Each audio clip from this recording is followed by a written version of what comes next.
Good evening from outside the Teller County Courthouse. This is Jennifer Meckles. I'm in Cripple Creek, Colorado, where we have spent the last several weeks covering the murder trial, the murder of Kelsey Berreth. And as those of you who've been following along for several weeks know, this is the case where Kelsey's one-time fiance and the father of her child, Patrick Frazee, has been charged with murder, solicitation for murder, and tampering with a deceased human body.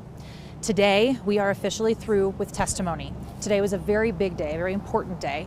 But first, before I get into the details of the testimony today, I just want you to understand this was day 10 of testimony. Dozens of witnesses have come through, and we are now at the point where, come Monday, we will hear closing arguments from both the prosecution and the defense, and then it will be time for the jurors to deliberate and make their decision in this case. So let's talk about today first. If you've been following this case online, you've already seen this news, so this may not be new to you, but we had a witness come through today who many have described as a bombshell witness. This is a gentleman who met Patrick Frazee, as he testified, in the Teller County Jail. That's where Patrick is right now in custody, and this gentleman came through and said he also had spent some time in this jail in the last couple of months, September, October time. And his testimony was today that he and Patrick exchanged letters while he was in jail, and that at first this didn't start this way, but it became a situation where this man says Patrick Frazee was soliciting his help, asking for his help, and this man's gang connections to kill witnesses in this case. So you can imagine all of us were a little stunned by that news. This gentleman shared these letters with law enforcement, and when I say letters, that's probably not the best term. I should say notes. These were pieces of paper towels, napkins, a receipt from the commissary in the jail, and this man said that he was in a situation where he didn't have access to his commissary money, and he was interested in seeing if Patrick might help him. They got to chatting, and he said that Patrick noticed this man had a tattoo. He asked more about it, and the tattoo was related to a prison gang that this man had been in when he served prison time previous. And that was the conversation, he said, that began this Patrick asking him for assistance. This man said that Patrick wanted to know how maybe these gang affiliations could help him, and on the list of people that Patrick was curious about getting rid of was Crystal Lee. We know Crystal Lee was one of the most important witnesses in this case. She was the key witness for the prosecution. Crystal Lee is a on-again, off-again girlfriend for Patrick Frazee, lived in Idaho, and she took the stand earlier in this trial to say that she was asked by Patrick multiple times to kill Kelsey first. When she didn't do it, she said he did, but that she came to help him clean up the crime scene and then get rid of the evidence. I want to share with you a couple of the quotes from this man today, shared through the notes that he gave law enforcement that he said Patrick Frazee wrote. One of them was, "They all need to disappear unseen until at least November 22nd after the trial." November 22nd was when we initially thought that this trial would wrap up. It looks to be wrapping up more quickly than that, but this man said Patrick knew that date and that he wanted these witnesses gone by then. Besides Crystal Lee, the people that were listed in these notes were members of Crystal Lee's family, friends of Crystal Lee, and a number of other witnesses who have testified at trial or were law enforcement officers. One person in particular testified, and it was an old friend of Patrick's. And these are the names that this man was given, he said. He was also given instructions on where he might find these people and what they might be doing, and children of Crystal's even. He also had in one of these notes, so we know the trial was originally expected to end around late November, and we know that Crystal Lee, this key witness that was on this list, lives in the Idaho area, and one of these notes said, "They aren't far from res land, like reservation land, or desert, or BLM, or northern Nevada. It would be a nice place if she just disappeared and didn't show up for a trial, just turned one way and was never seen again. Thoughts?" And I'm reading from these notes that we were shown in court, and again, this man testified that these were notes written to him by Patrick Frazee. Another note that was shared today would suggest that somebody get a hold of Crystal Lee's phone. And the note read, "I'm hopeful and excited if you or me could pull this off. The only thing that would be better would be if Crystal sent someone a text from her phone confessing and telling the truth. I didn't have anything to do with all of this." I don't have these quotes in front of me, but I should also say that some of these notes, Patrick was professing his innocence to this person and saying that this really was important for his future and his little girl's future. Because remember, Patrick had a little baby girl with the victim in this case, Kelsey Berreth. This gentleman who testified said that he was no longer in a gang, but he was certainly concerned about his own safety when it came to gangs, finding out if he were to testify. And when the defense got a chance to cross-examine this man, they really went after his credibility. They wanted to know if he got any sort of sweet plea deal for working with the prosecution on this. They wanted to know if he was getting any reduction in charges, or if he'd made any sort of, if he was getting anything out of this. And the gentleman testified that he certainly hoped he could, that that was one of his goals when he first approached law enforcement, that ultimately, though he did not get a plea deal for testifying, it sounds like, and this wasn't fully clear, but it sounds like he might be able to, he's facing other charges in other counties, and it sounds like he was able to maybe handle some of those in one county. So it sounds like he might be getting a little bit of assistance, but the defense really wanted the jury to hear that they want them to question the credibility of this gentleman that was in jail at the same time as Patrick Frazee.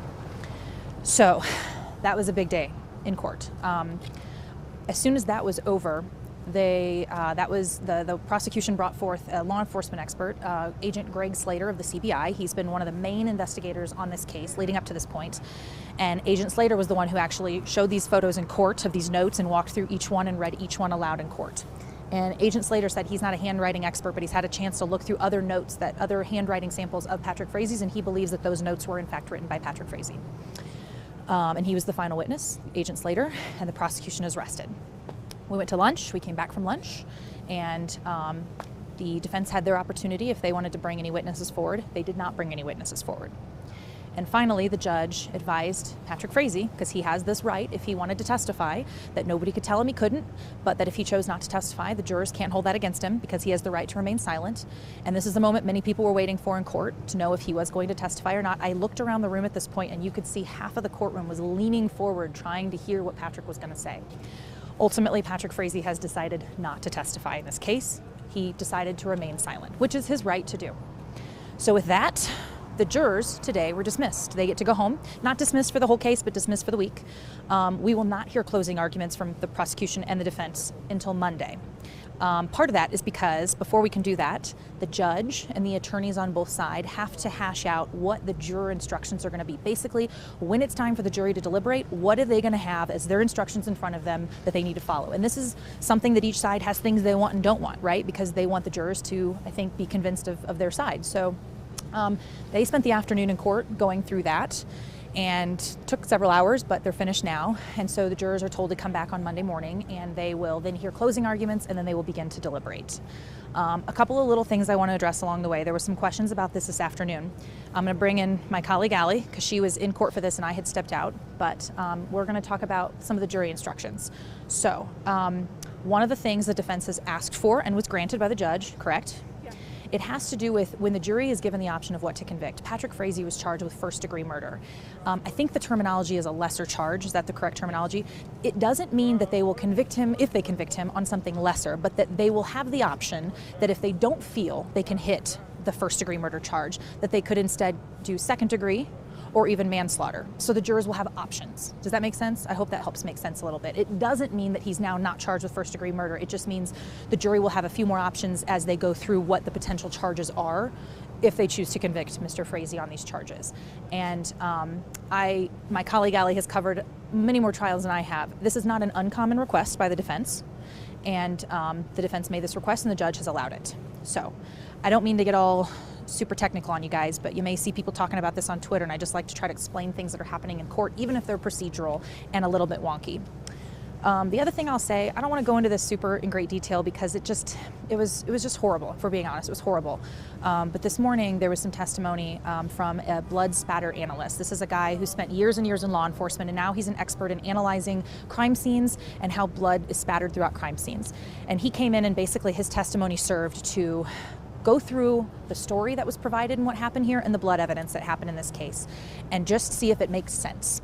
And if it makes sense, explain why it makes sense, why it would make sense there would be blood here or a pool of blood here or this here.